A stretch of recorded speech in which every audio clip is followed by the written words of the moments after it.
Hey guys, Joe here at the Stella Rising headquarters, and I'm with Marlea Clark.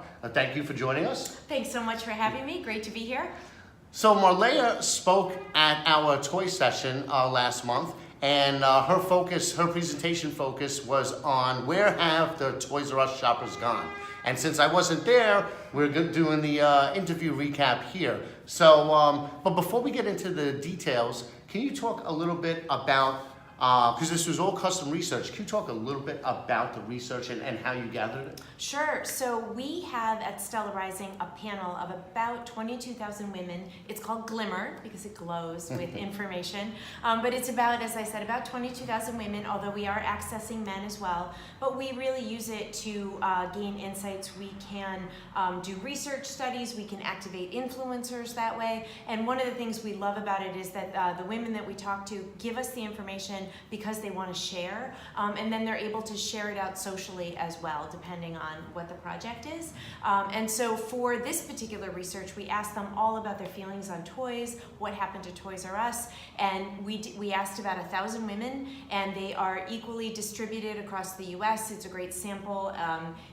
Geographically, economically, of women who used to shop at Toys R Us and where they went now. What happened? Oh, excellent. And this is a very active panel because you've used them for your presentations at our baby and infant sessions. Yes, as well. exactly. So. We asked them, we have really great age distribution and, as I said, geo and economics, so we can ask questions about almost any industry, whether it's beauty, whether it's, we've spoken about the Glimmer panel, the Glimmer women. At baby, as Joe said, we have a group within there that just talks about Amazon and what's happening there and their feelings on it. We can also throw small questions out to them just once a week. We just test the waters, and then we do larger research projects like this. Excellent. So now dipping into the data and the findings, what was their overall feelings about the toy category in general? So overall, that's a great news. I love talking about toys. Toys was so much fun because women and really across ages and demos, they really like toys. It's a fun category, as you might expect. It's something that has good feelings around it. They're really happy shopping this category. It doesn't fill them with despair. And does it look like they're increasing the amount of toys they're buying? Yes, actually, it's a great time, we think, to be in the industry. We see it's not astronomical growth, but nice steady growth, about 25%. We through several different sources, we see it's growing about 25% over the next about 4 years till 2022, 23, growing nice solid returns. The growth is coming from interesting areas we'll talk about, but definitely a nice growing category. Gotcha. Not a nice time for Toys R Us though. Well, that's true.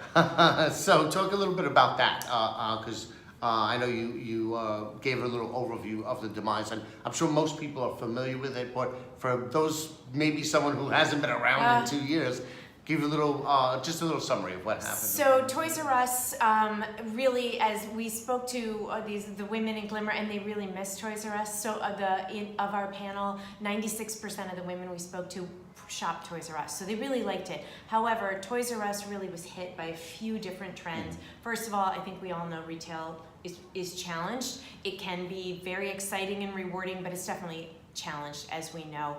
They had very big stores, big footprint, difficult to maintain, because of different, it was different factors caused Toys R Us to be unable to modernize and create new, fresh experiences in the stores. They had a lot of debt.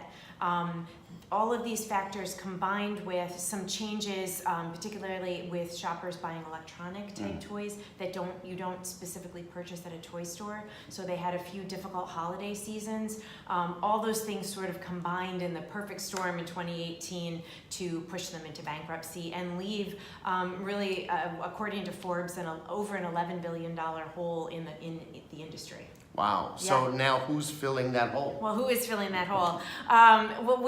Interestingly, I think a lot of people would right away said Amazon, and Amazon, we'll talk more about Amazon, but among the women that we spoke to, close to 50% actually shop at Walmart now. That's where they've gone primarily, and honestly, that makes a lot of sense. The category is price sensitive overall. There are some groups that stand out. Grandmothers, for example, grandparents, Yeah. a little less price sensitive. But overall, it is a price sensitive category, and women are shopping at Walmart. So as long as they're there, it's convenient. Walmart has, of course, upped its assortment in response, so it makes a lot of sense. So we definitely saw Walmart getting the lion's share. Do you know if they were talking about Walmart online as well, or? It was Walmart stores and Walmart.com. Stores were, when you put it together, it's the biggest, and individually, Walmart stores did still win the physical footprint. Walmart.com, of the .coms, Amazon is bigger. Yes. But Walmart as a whole, it's more the in-store experience. Gotcha, with for Walmart. the toy category. Yeah, Okay. for toys. Yeah. For toys. Yes. Okay, cool. So, now, where do you see, so now, okay, we already had the demise of Toys R Us. We already see people going to other areas. Where do you see them going in the future? Do you see it evening out, or, Well, first of all, Amazon. We said we'd talk a little more about Amazon, Yeah, and yeah. I think we have to talk a little more about Amazon. Walmart, as we've seen, is not rolling over for Amazon. They are doing their best, but it is still Amazon. Mm-hmm. And in toys, women find that Amazon is convenient. They are already on it. So adding those toys to that order, it's very easy. Mm-hmm. And Amazon is upping their game to be as competitive as possible, as they do with everything. Yep. So they definitely are focusing. We do see, interestingly, and we'd always want to talk to a client specifically about their brand, but overall within Amazon, consumers are searching for a category, not a brand. So they are more likely to search board games than they are Monopoly. so, for and then example. do some exploring? And then do some So exploring. there's a little bit of product discovery there, so. Exactly. Whereas it used to be, Amazon really was much more, less discovery. this. Yeah, Yeah. search, Okay. not discovery. Yeah. We are seeing, and we've seen this in other categories, so I think that'll start to grow in toys as well, is that discovery does start to happen, especially in those younger generations, the younger millennials who are starting to have, the younger ones, the older ones that have kids, the younger ones, I think you're going to find them discovering on Amazon. Gotcha. Yeah. But, there's the big but. You mentioned before, now there's another thing happening that could possibly change that again. Well, that is changing that again because Toys R Us is back. There's a group that has officially, it was in talks, I have to say, it's been hinted Okay. at, but they have officially launched, and there's going to be, they're trying to have a renaissance of Toys R Us. It's some former employees, very smart people. I'm not sure how many of those 30,000 jobs it's going to bring back, unfortunately. But it's not going to be branded Toys R Us, though, right? No, it's not So- going to be branded Toys R Us. It's going to be branded Tru Kids. So that's the brand. They did buy the trademarks from Toys R Us, but right now it looks like it's going to be Tru Kids.